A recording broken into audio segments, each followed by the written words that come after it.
Hello and welcome to the What It Takes podcast. I am Amber Tellerico, the creator and director of What It Takes, a film about makeup artists.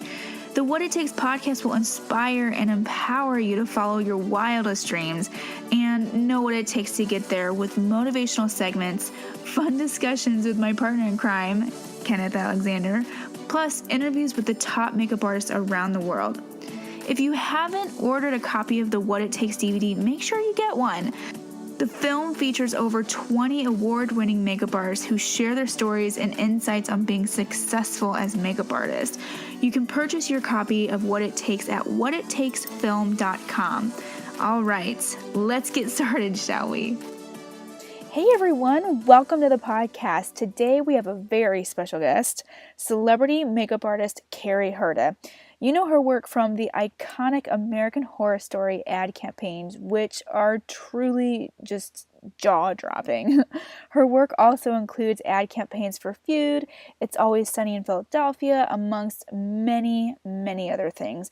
During this podcast, Kerry will be sharing her story of how she got into the industry, also some fun stories of her experiences working on the campaigns for American Horror Story, some information about her amazing boot camp, and of course, as we always do on What It Takes, a ton of inspiration in between it all.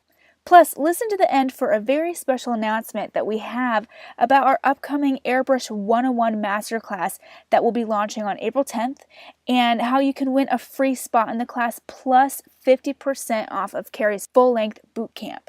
Now, without further ado, let's bring Kerry on. Hey, Kerry. Hi, Amber. Hi, everybody. We're so excited to have you. This is going to be a really fun interview because Kerry is one of my favorite people, obviously. And Kerry has so many fun things to share with us. And let's get started. So, Kerry, tell us a little bit about yourself, where you're from, how you got started. A little bit about me. I am originally from Detroit, and when I was younger, my family moved around a little bit. So I went from Detroit to New York and then back to Detroit, and eventually, as a whole family, we ended up out here in Los Angeles, and I finished school out here and all that kind of stuff. So I think when I got into makeup as a career, I was able to dip into other markets I was familiar with, and New York and stuff like that. So yeah, basically I kind of lived in a few big cities, and now here I am in California. So let's see, I know when we interviewed you for the documentary, you told some really juicy stories about growing up and kind of having that struggle with, your support from, some of your family members on becoming a makeup artist. So can you kind of tell us that story? Yeah. Well, I'm sure I'm not the only one that has that story to tell, but mine in particular. So, growing up, my parents, my father really made something out of himself. And before my parents had kids, my mother was really successful as well. And she quit being a nurse to raise the family. So, they're educated, they're successful, and of course expected the same for their kids. And when I realized that I wanted to get into makeup artistry, it first started when I went to beauty school in high school. So I got my license to cut hair, and so I was really young. I haven't even graduated high school yet. So I've got my license and working in a salon, this little kid at 17, and and I just remember it wasn't just cutting hair. I realized a long time ago that it was faces that I wanted to change. So, I really started figuring out what I wanted to do. And originally, a topic I've talked about with my parents my whole life was getting into medicine and all this other stuff. So, to keep the story short as possible, when I really pushed to get into the industry and wanted to take all these classes and do all these things, which really didn't exist back then anyway, my father made it very clear that that's the equivalent of flipping burgers. So it was just not a glorified career. You weren't going to, make a living. You're not going to make something of yourself or anything like that. It wasn't even a career in their minds. Like, this is not something somebody can do and make a living at. Yeah. So I really, and I didn't just get that from, my father. I really got that from other members of my family, like my brother, and, he's got success in what he does, and my sister as well. And so there was never any support. It was always just such a, unusual path to take that I never had any positive reinforcement there. Yeah. Yeah, I remember in high school, I had a good friend that when I told him that I was going to cosmetology school after graduating, he literally was like, "Amber, why are you throwing your life away?" Mm-hmm. So it's just, I feel like, while I didn't, my mom was a hairstylist, so of course, I had the support from my mother. There's still so many people that surround us in the makeup industry that typically just assume this industry is the one that people use as kind of like a cop out, or like I'm not going to do anything with my life, so I'll just do makeup type of thing. Yeah. So for others that, might be literally listening to your story and being like, oh my gosh, this is me right now, or me, in the recent past, what advice would you give? Well, my advice would be we are wired the way we are wired. And if we feel this innate drive to do something creative and be creative, then we really just need to stick to our conviction and just stick to it and just pursue it. Because nowadays, I think there's a little bit more exposure regarding the industry, with social media platforms and, and all these other things. I think that it's a little easier to navigate a little bit more now, but I still feel that if you have that drive and that passion, you owe it to yourself, and you really owe it to the people around you, because in the long run, nobody's going to be happy. You're never going to be happy doing something you don't want to do. Nobody will. So I would say just stick with it for sure. Don't give up. Yeah, I love that.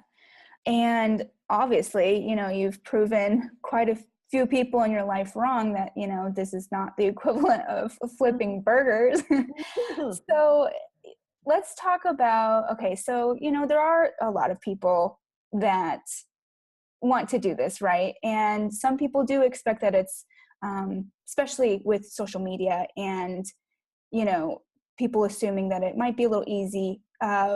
What would you suggest to somebody, so, that wants to achieve a lot of the things that you've, similarly achieved?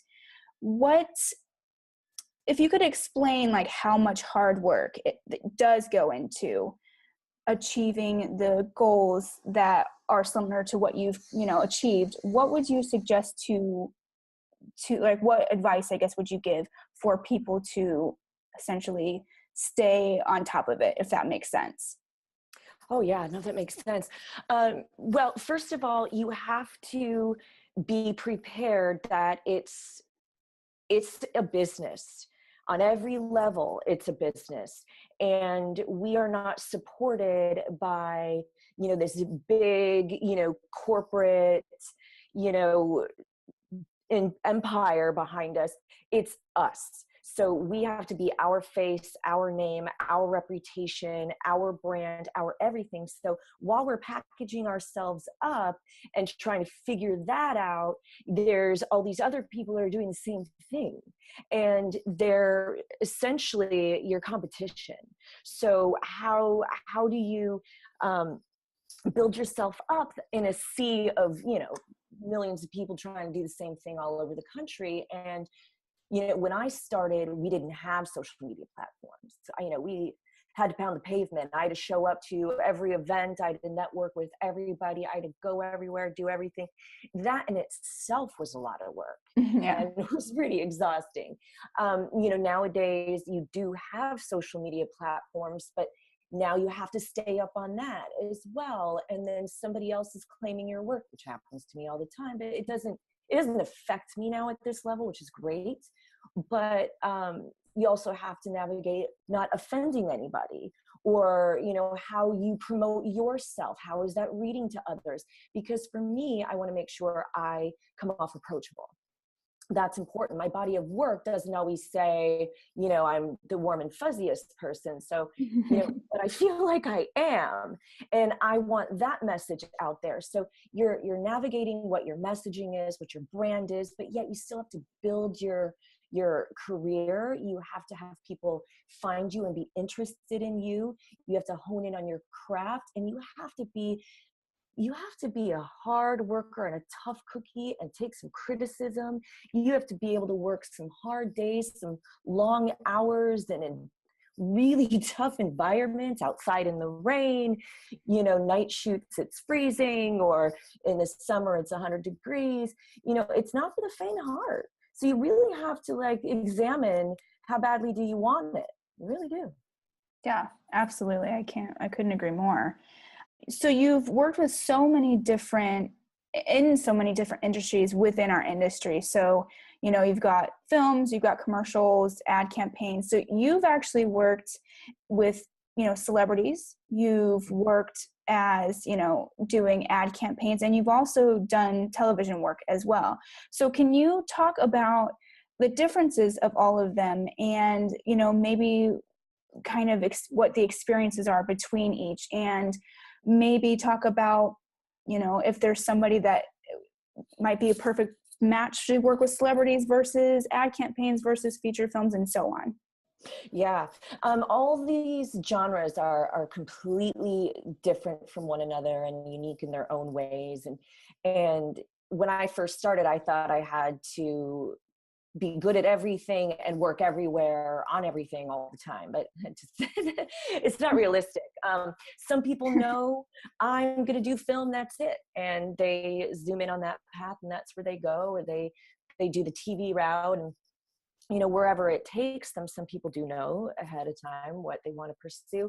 I have a very unique body of work for sure, because I have pretty much done all of it, and I still do. As far as celebrities, I work with celebrities. I'm a personal for many, many celebrities still to this day. I have very long relationships with a lot of people that I work closely with, but I'm one of those artists that I'm also paid for my discretion, and I'm trusted. So it's not just my ability to make them look amazing. It's that comfort they get. So I don't really post my celebrity stuff everywhere. So yeah, I'm a celebrity artist, but you're not really going to see me, plastering that everywhere. Maybe that works for some people, but this is what works for me. And celebrity, it's definitely your discretion and your trust. We're privy to a lot of things in their personal lives and stuff like that. So we need to be not really seen and never heard, and kind of in the background and support them. And there's amazing money in that. Absolutely amazing money in celebrity. It's across the board. You attach a celebrity to anything, there's big money. So celebrity artistry, definitely. Then as far as commercial work, commercial rates are fantastic and are amazing. And all across the board, advertising really is, because it's one of those things where advertisers are going to throw money at something because they want to draw attention to it. So also we're in and out, a commercial, even a TV promo, and anything like that, really, we're in and out. It could be a 1-day shoot, it could be a 5-day shoot, but television, you have all those episodes to shoot. So you see your actors 5 days a week, sometimes 6. and you go through the trenches with them Yeah. until you shoot out all your episodes. So that world is completely different. And some people can work in television and have families. And, it's like, I know I'm going to shoot 10 hours a day and I'm going to go home, and this is what I'd like to do. And that's great. And feature films, also super unique because you could be on location for up to 6 months and grueling environments, but it's where you want it to be as an artist. But you can work in all these different genres, but you definitely have to wear different hats in different ways when you're in them, for sure. Rates are different, expectations are different, approaches are different, durations are different, all that kind of stuff. I know a lot of times people see TV promos and marketing campaigns for a TV show, and they're just assuming that this is either something the show did or they just pulled it from the show. And that's not always the case. A lot of times it's separate budgets, separate marketing teams, ad agencies are involved, and the show people aren't even there the day they shoot any of it half the time. Marketing is very, very much its own unique thing. I hope that answers. Yeah, you definitely did. And you kind of mentioned ad agencies. So going with makeup agencies, what would you tell a makeup artist that is maybe looking to be represented? Do you have advice to give, when an artist would be ready? That's a great question. Well, that is such a misconception sometimes, when an artist is ready, because how you can lay it out this way is like, let's say there's 100,000 makeup artists, but then there's 20 agencies.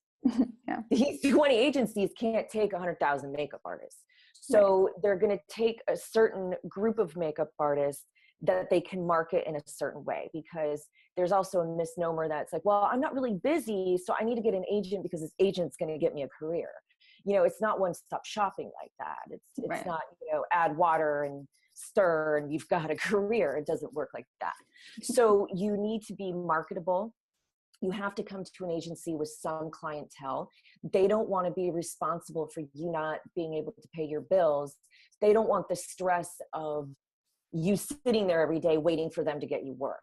They want you to come to the table with something, usually, a list of celebrities you've done, or a handful of clients that book you all the time, or an amazing portfolio, whatever it is. It could be a combination of all those things, or, depending what you really go after, maybe just a lot of commercials or a lot of celebrity, depends where you go. Editorial artists definitely need an agent. But to be ready, you want to make sure that you're a stable, working, marketable artist with a solid resume and a portfolio, basically. Yeah, well, so let's talk about American Horror Story. You've pretty much been with them. Well, you have been with them since the get-go, and I would love for you to talk about kind of the evolution that you've seen throughout the years. There's been an evolution for sure. Well, the first season of American Horror, I think we were all just trying to figure out what the show really was, because it was so unique. And we shot the promo, we basically shot the whole campaign before they even rolled cameras on the first episode ever. Mm-hmm. So we were trying to navigate around what the episodes were going to be like, what the show was going to be like too, like the whole first season. And I remember sitting in my client's backyard, and my client is the marketing team internally at FX Network. So they are network executives, and they handle the marketing. So I just remember being in my client's backyard in this beautiful sunny afternoon, sipping iced tea while she's telling me this story about this show. And, I just remember me and the costume designer, it was just us at the time, scratching our heads like, what is she even talking about? Like, there's this house and people are murdered there. I'm like, okay. And then like a table of imagery was spread out. There was just all these, photos of all these, different things that represented what the season was going to be about, what the show is going to be about. And I was just like, well, this looks like a Where's Waldo collage, because like nothing is making any sense to me. So we basically shot, I can't even remember now, first season, we shot so many different ideas and concepts to kind of see what Ryan Murphy liked, and were we on the right track? Are we doing it, right, representing it right, and all this other stuff. So we were all just trying to figure out the show first season, and after that developed and second season rolled around with a completely new cast and all these other things and concepts and stuff like that, then it made a little bit more sense to us what we were doing, for sure. So as time went on from season to season, our ability to wrangle things in and have a clear path was just easier to navigate. And so, what my client likes to do to market the show is they like subliminal messages. They just really like to kind of, throw something out there visually that ties into something that's happening during the season, but you don't really even understand it yet because it's just imagery you're looking at, really. Right. And you haven't even seen the show yet. So, so it's just how it's all evolved from season to season is been interesting. It did for sure become easier to plan and figure out. And then of course it just gets bigger. They outdo themselves each year. And so that just gets tougher for me, but right. It's bigger and bigger. Do you have a favorite season that you've done with like what your favorite makeups were or the experiences? Oh, well, I feel like I can pull favorite experiences from all of them. Yeah, And, totally. I'm just one of those people that I love what I do, and I'm very fortunate to love the people I do this with. And I have a very, very long standing relationship with FX Networks. So it's like a family of mine. So I feel like each season there's been positives, but I really enjoyed Roanoke, Question the Six. I really do. I feel like it was this unique approach that we had done for the first time, where we shot all these different concepts that everybody kind of had to guess which was the real Yeah. was the real concept, which was the one that actually embodied what the season was going to be about. So I enjoyed that, and a lot of those makeups were kind of thought of on the fly, and they worked, and being challenged like that was a lot of fun. You worked on that campaign with me, so there's that. I really enjoyed my team, and when my client just leaves me to create, sometimes it's terrifying, but sometimes it's really fun. Yeah. And it was, what I loved about that was how practical. I mean, you'd already mentioned before I had worked with you how they work, and they always use practical effects, and they always, they barely ever do visual effects when it comes to like editing the images. So the bugs were real. And when we were kind of in the meeting process with that, I was like, wait, these are going to be real bugs. Yeah, I mean, I used to be, like people would think I'm telling tales out of school all the time. I'm like, no, you don't understand. Like that's not CGI. That's real. We really did that. We really shot that.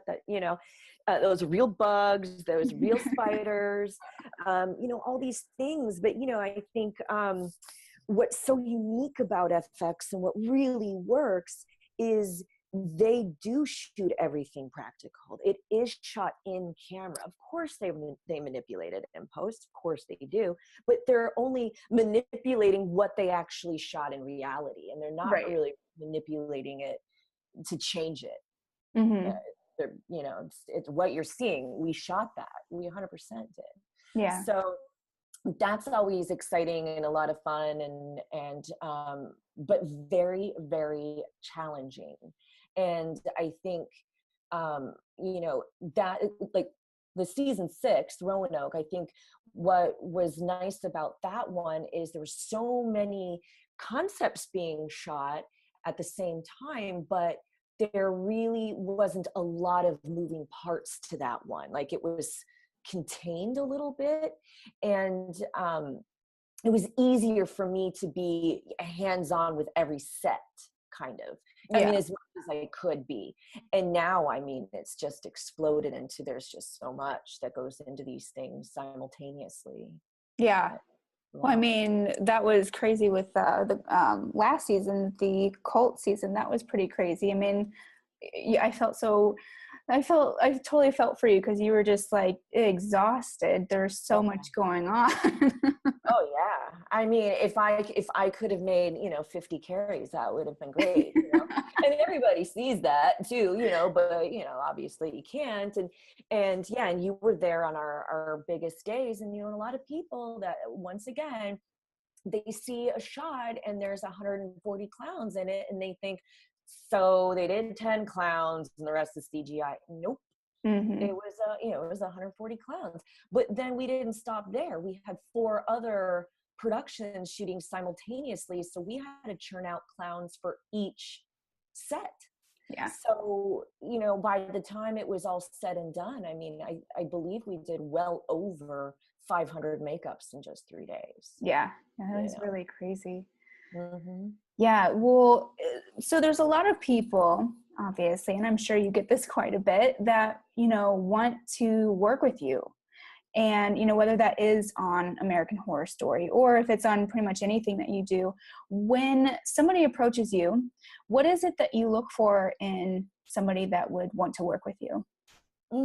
That's a great question. Yeah, of course I do get approached a lot.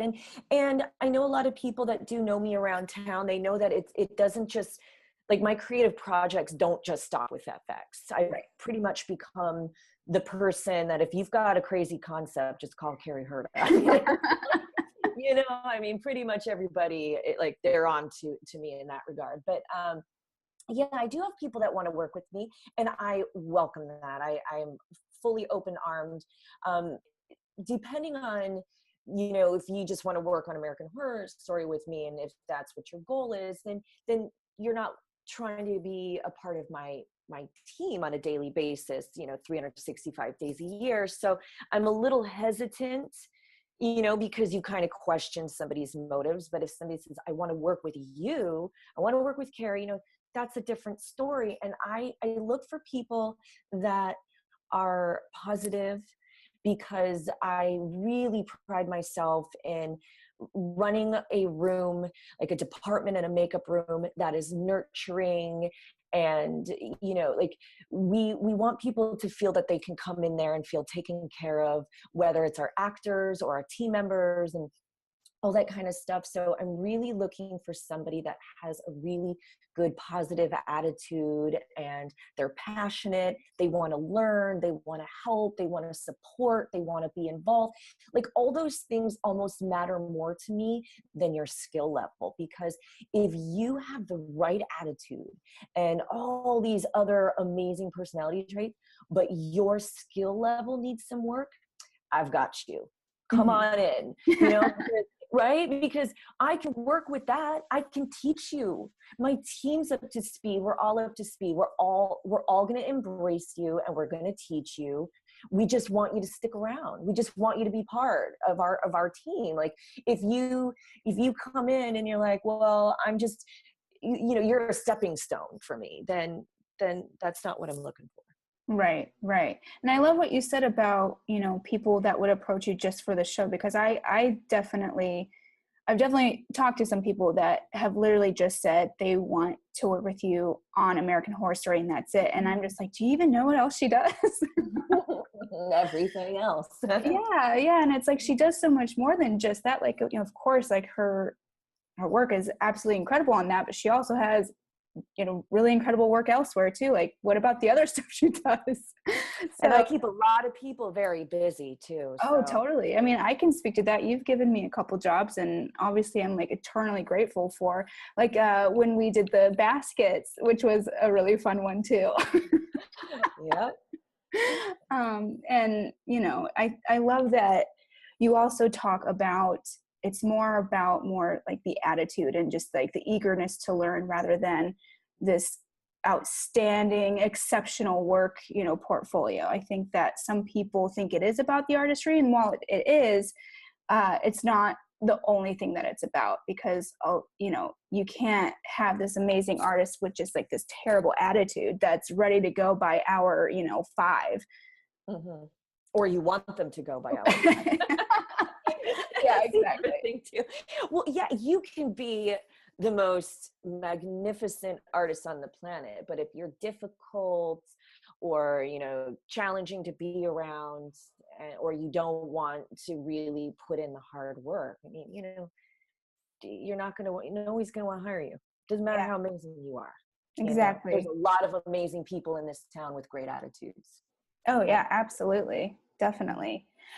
And so I know that you have your boot camp. So I want to talk about continuing education. And obviously you have a boot camp yourself, but I want you to talk about how imperative it is to have continuing education in your kind of like your back pocket as a makeup artist, but also what you offer for continuing education. Oh yeah, great question. I think education is extremely important on all levels, but when you're talking about the industry and something creative, trends change, you know, products changed, product technology changes, lenses are changing, cameras are changing, lighting's changing, everything changes so rapidly. So our techniques have to change and our approaches have to change, and you know, we always have to completely like reinvent ourselves sometimes, like our techniques and stuff like that, and be open-minded to trying new things, because if we're not, somebody else is, and you don't want to back yourself in a corner and you know, get yourself in some hot water there. But education is really important for so many reasons. And the union, the local 706, I mean, all hair and makeup unions, I believe the 798 does as well, they offer classes. So even if you take a union makeup artist, you think, well, all right, I'm already in the union, I've got this, I'm good to go, it can pave the way for my Oscar, my Emmy, my whatever. You know? But those unions still hold classes all the time, and they're always filled. We always want to learn, like, wait a minute, you just did that brutal job, wow, like I want to hear your tips and tricks on how you did that. And or you worked in the jungle in the heat and humidity and you had prosthetics over there, like how'd you do that, what'd you use, would you find that works? Like we all want to know these things, so we need to keep learning them. And I do teach classes, I call them boot camps, so that way it's a good way for me to have a student come in, whether it's their first, you know, time taking a class, or they've never had a class but already working, or, you know, whatever their story is. I like to have a kind of a short amount of time where they can go in there and, you know, learn everything that they can to get them started comfortably without, you know, either taking too much time off of work or, you know, having to sell their car to get, you know, to take a makeup class or something like that. But at least they can get out there and get started. And then we have advanced classes. So it's almost like a la carte. Like, don't learn a bald cap until you need to learn a bald cap. You know, like just wait it out, you know? So, you know, if you learn everything all at once, and I'm sure that works for many people, if you learn everything all at once and then 4 years later you're faced doing your first bald cap, well, the way you learn could be obsolete. You might not even remember what you learned. And you know, you're certainly rusty. So I kind of really believe in building your muscle. So like, you know, when it's time to add more weight at the gym, right? You know, and it's time to go to the next level. So, you know, and it's time to go take another class, or, you know, add another technique to your repertoire or whatever. That's kind of how I see it, for sure. So when somebody goes to your boot camps, what is the typical schedule? A typical schedule is we we break it up. So the whole program is 6 days, but you don't have to take all 6 days. So the boot camp itself, if you take them together, we split it up between a boot camp 1 and a boot camp 2. So if you take them both together, that's 5 days. And then the 6th day is a 1-day airbrush class. So, you know, some people have already been airbrushing, you know, for years, and like, okay, well, I don't need that. So that's an option, and it's there. Then the way the boot camps are split up, so boot camp 1, we take you from like the basics, even though I say basics, it's like the basics for a professional. So we're talking about color theory and facial anatomy and like headshot makeup, bridal, all that kind of stuff, and some basic corrective makeups and all that. And then that's 2 days, and it's very, very hands-on. So even though it seems like, okay, well, you're doing a lot in 2 days, you're doing a lot of models and a lot of makeups, and I do a lot of demos, and we do a lot of steps, and there's the photographer there. So you can do a lot in 2 days, but I split that up for people that are just trying to give it a try, see if that's something that they really want to invest in to like really do as a career. Or there's people that just want to stay within the bridal industry or do salon work, and they don't want to get into film and TV. So why spend the money in 5 days of your time? So there's that boot camp 1 option. And then boot camp 2, we basically pick up where we left off from boot camp 1 and take it into HD makeup for film and TV, and we get into lighting, we talk about the business, we talk about rates, we talk about paperwork, marketing, social media for the makeup artist, out of the kit special effects. Like we really get into a lot of advanced techniques and really do some good corrective makeups and really understand how to read them on a monitor and how a film camera reads them, all that kind of stuff, because what you see in a makeup room and what the camera sees are completely different. Yeah, totally different. Yeah, so that's what we do. And so the only thing we don't typically like to do is have somebody bypass boot camp 1 to go straight into boot camp 2 unless they really, really genuinely have the experience that, you know, they are not going to, you know, ask questions to where, you know, it puts the class behind, or they didn't, you know, they kind of signed up to something, but they're not learning because they skip steps. Right. So we typically like everybody to at least take boot camp 1 first. Yeah. So do you have like when somebody signs up, do you set up either like a prerequisite, or is it you call them for a consultation to see where they're at and then you determine which days they should do? Oh, definitely. We like to get on the phone with everybody. I'm very hands-on. I like to keep it personal. I think education is very personal. I keep my class sizes small. If somebody wants to sign up their 17-year-old, I want to talk to them. I want to talk to their parents. I want to know what their headspace is, what they're passionate about, what they know, what they don't know, what they're looking to know. I want to know everything about them. So if it's somebody that already has a little bit of experience, I want to know what that experience is, because it's one thing when somebody feels they have experience versus what do you really have, you know, as far as experience. So I look them up. I want to see their portfolio. I look at their website. I look at their social media pages. And this isn't me judging you. This is me wanting to make sure I can help you and I'm not wasting your time too. So, but yeah, I mean, I get on the phone and I spend a lot of time talking to them, and I stay in touch with them. So if somebody signs up for a class 4 months out, I'm here to chat with you anytime you want. So we're very hands-on. I mean, I really, really get to know everybody, and we don't teach you and leave you. Right. We stick around. You always can get in touch with us. We're a lifeline. Ask us questions. I have a team of alumni that are on board to support at all times. And anybody that works with Colourbox is an alumni. They know the program well. They know me well. They're out there practicing what they've learned. And I do bring my alumni on jobs. You've seen it. I have alumni every single big project. I give them jobs. I support them. We're always there for you. And I can definitely attest to both of those, both the jobs, as well as I've even been with you when you were talking with one of your past students that was asking you questions. And I remember it being like 3 years before. You're like, oh yeah, no, they still text me, they still email me.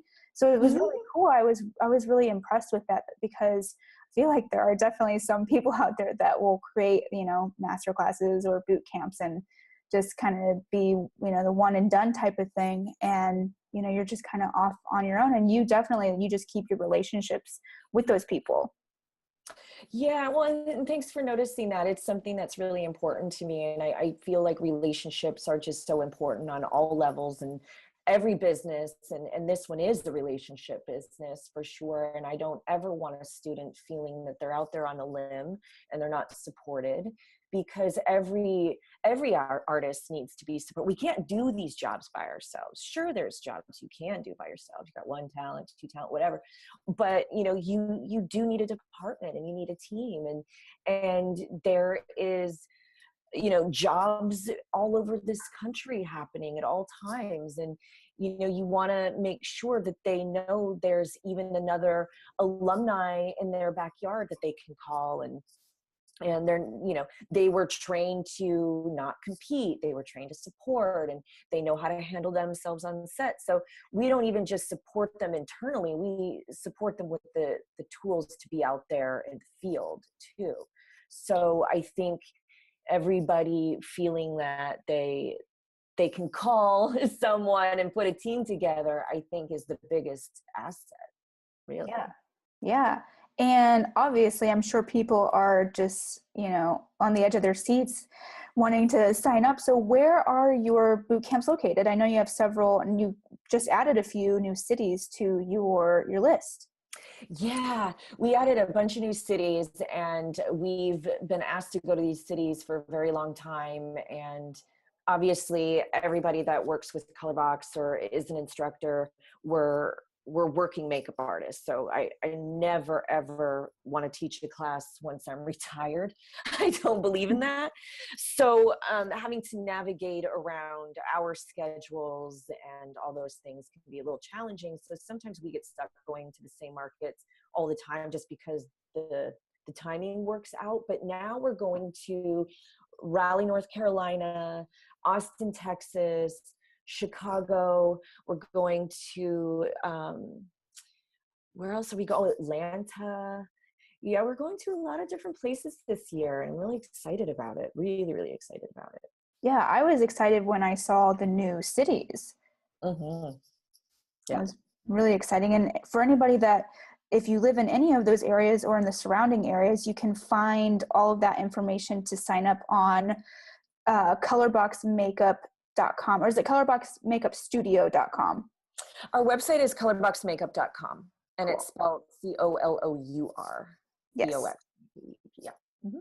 So yeah, and where can people find you on social media? Well, I have an Instagram, and it's Colourbox Makeup, and we have a Colourbox alumni page. So some of my students' work is featured on there as well. There's my Facebook page. Welcome to reach out to me there as well. And we also have a Colourbox fan page. So there's plenty of places to get in touch. And I'm always, always happy to connect with people, for sure. Awesome. Well, I'm already excited. I want to sign up myself. So if any of you guys want to sign up, go to that website, and also be sure to follow Kerry on her Instagram or shoot her a message. You back. Follow for follow. And you can also find her on Facebook too. So thank you so much, Kerry. This has been so much fun. And I know everybody is just going to be dying to meet you. Oh, thanks, Amber. Thanks for thinking of me. Hope to meet you guys in boot camp. Yes. And speaking of Kerry's boot camp, we have something awesome in store for you guys listening out there. We have an upcoming online Airbrush 101 masterclass with Kerry, and it's going to be available starting April 10th, 2018. So there's seriously so much great information that you're going to learn from Kerry. And we have a really fun giveaway that we promised at the beginning of this podcast that we're putting together for all of you listeners. So we're giving away one free spot to the What It Takes Airbrush Masterclass, a 50% off coupon to Kerry's Bootcamp at the city of your choice, and a swag bag full of products from Kerry's favorite brands. So to enter, what you're going to do is you're going to comment in the comment section something you would love to learn from Kerry at her bootcamp. So thank you guys so much for listening, and thank you, Kerry, obviously, for being our very first guest interview for our podcast. And to everybody else, have a wonderful day. Bye.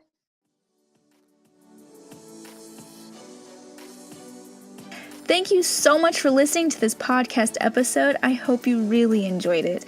And don't forget to get your copy of our film, What It Takes, at www.whatittakesfilm.com, where you can also join hundreds of other aspiring makeup artists on our makeup artistry platform, where artistry, inspiration, and wellness are all combined.